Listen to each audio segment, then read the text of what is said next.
اور دشمن کو اس کے جو اس نے کیا ہے حملے کا سلسلہ کیا ہے اس کا منہ توڑ جواب دے سکے اور میں اس کی جنت کا ضامن ہوں۔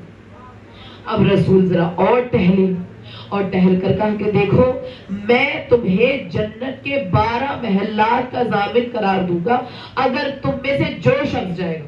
سلمان کہتے کوئی نہ بولا، اتنے میں جو نہیں تھا وہ دروازے سے داخل ہوا۔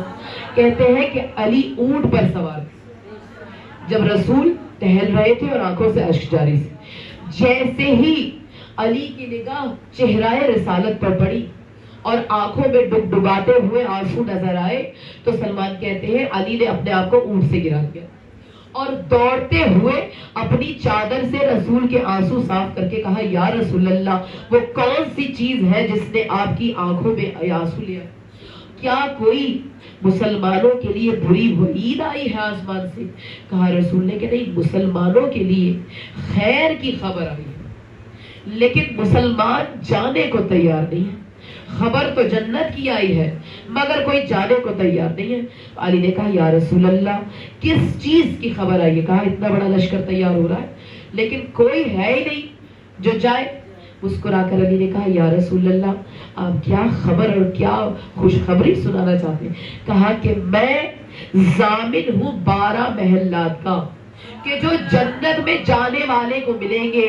کہا یا رسول اللہ اب بھائی علی کو کیا لالچ جنت کا؟ مجھے ہے کوئی لالچ کہ جو قسیم النار والجنہ ہے اسے کیا لالچ؟ کہا یا رسول اللہ کیسے محلات ہوں گے؟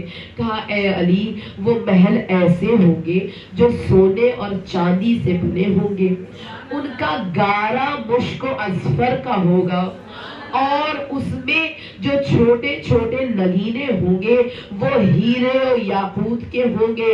اس کے بعد کہا کہ اے علی وہ جو محل ہوگا اس کے اندر بغیر جوڑ کا اللہ نے ایک موتی پیدا کیا ہے اور وہ پیدا ایسا کیا ہے کہ اللہ نے کہا کہ ہو جا اور وہ موتی بن گیا، اور وہ موتی ایسا ہے کہ جس کے اندر سے باہر دیکھا جا سکتا ہے، باہر سے اندر دیکھا جا سکتا ہے، اور اس میں ہر محل میں ایک یاقوتی تخت ہے اور ہر تخت پر ایک حور بیٹھی ہے اور وہ حور بڑی بڑی آنکھوں والی ہے جس نے 70 سترے سبز رنگ کی اور 70 سترے زرد رنگ کی پہن رکھی ہے، اور اس کے بعد ایک لوبان دان اس کی ستروں پر ہے، اور جیسے ہی پروردگار عالم حکم دیتا ہے ایک لوبان دان اس کی ستر کو جلاتا ہے ایک جلانے والے آلے سے، لیکن وہ آگ نہیں ہوتی بلکہ فقط وہ دھواں ہے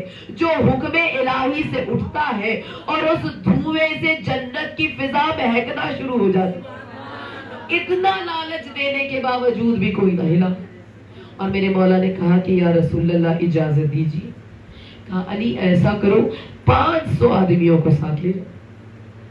ابن عباس کہتے ہیں کہ یا رسول اللہ وہ جو ایک شخص ہے حارث بن مقیدہ جو سپاہ سالار تھا اس سارے لشکر کا، تو کہا کہ یا رسول اللہ حارث بن مقیدہ وہ ہے کہ جو 5 صد کے برابر ہے، ایک شخص 5 صد یعنی 500 کے برابر ہے، اور آپ اکیلے علی کو فقط 500 ان لشکر کو دے کر بھیج رہے ہیں کہ جہاں پر کل عرب کا لشکر جمع ہے۔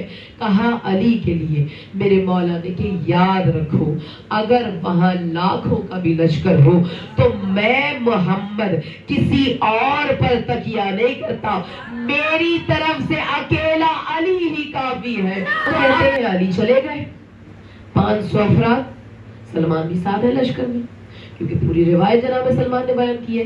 وہ کہتے ہیں کہ علی چلے اور ایسے چلے کہ ہم رات کی تاریکی میں وادی پر پہنچے اور تاریکی کی وجہ سے راستہ بھول گئے۔ اب دیکھیں یہاں پر قرآن کی جب بھی کوئی آیت آتی ہے نا تو اس کا کوئی شان نزول ہوتا ہے، یعنی آیت مچلتی ہے کہ کچھ ہو تو پھر آؤں، آیت مچل رہی ہے کہ ہو تو آؤں، تو اب سلمان کہتے ہیں کہ علی بھول گئے۔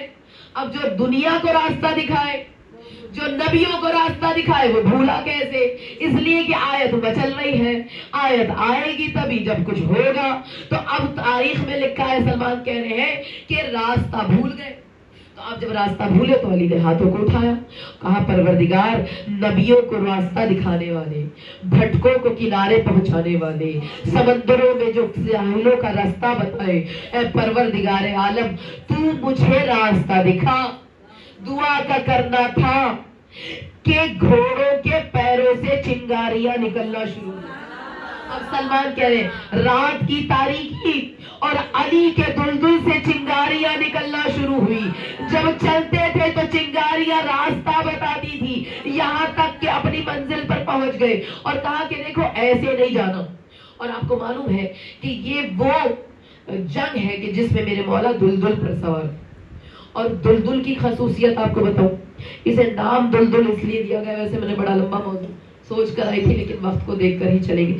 دلدل وہ گھوڑا ہے کہ جب چلتا ہے تو اس کا پیٹ زمین سے لگتا ہے, یعنی اس کا پیٹ سطح زمین کو چھوتا ہوا چلتا ہے. اب آپ ذرا آنکھ بند کر کے تصور کر لیجئے, ایک گھوڑا جب چلے اور اس کا شکم زمین کو مس کرے تو گویا وہ چل نہیں رہا, وہ زمین پر اڑ رہا ہے. تو اب ایسے میں علی جو شاہ دلدل سوار ہے, میرا مولا چلا اور دیکھیے جہاں لشکر ہے وہ نشیب ہے. علی پہنچے ہیں گھاٹی کے اوپر. اب لشکر کو کہہ رہے ہیں چلو.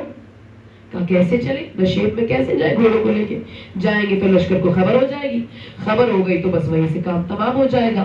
تو اب علی کے کہنے کے باوجود جب کوئی نہ چلا, سلمان کہتے ہیں جب اذان صبح کا وقت ہوا اور ادھر اذان بند ہوئی, کافر سمجھے کہ شاید کوئی چرواہے گنگنا رہے ہیں, لیکن جیسے ہی انہوں نے سنا نا اشہد ان محمد رسول اللہ, سمجھ آ گئی کہ وہی آئے ہیں جو محمد کے ساتھ ساتھ اسلام کے دعوے دار ہیں. تو کہا کہ ادھر انہوں نے ابھی تیاری شروع ہی کی تھی, اور یہ تاریخ کے لفظ ہے کہ کوئی ادھر سے اسلام کے لشکر سے تیار نہ تھا, ادھر کافر تیار نہ تھے. قرآن کی آیت گواہی دے رہی ہے کہ جس نے ان کی صبح کو غارت کر دیا اور وہ گھوڑا بیچ مجمع اور ہجوم میں جا کر رکا. آپ کو معلوم ہے کس طرح کہ ذات سلاسل میں وادی میں میرا مولا نشیب کی طرف بڑھ رہا ہے, تنو تنہا بغیر کسی پہ تکیہ کیے. گھوڑے کا نام ہے دلدل, خاصیت میں نے بتا دی ہے. تو اب جب دلدل چلا نا نشیب میں, تو جب چل رہا تھا تو بدن زمین کو مس کر رہا تھا, اور اتنی تیزی سے دوڑا میرا مولا گھوڑے پر سوار ہو کر کہ ابھی لشکر کو آنے کی خبر ہی ہوئی تھی کہ میرا مولا 120 کو فنار کر کے مجمع کے درمیان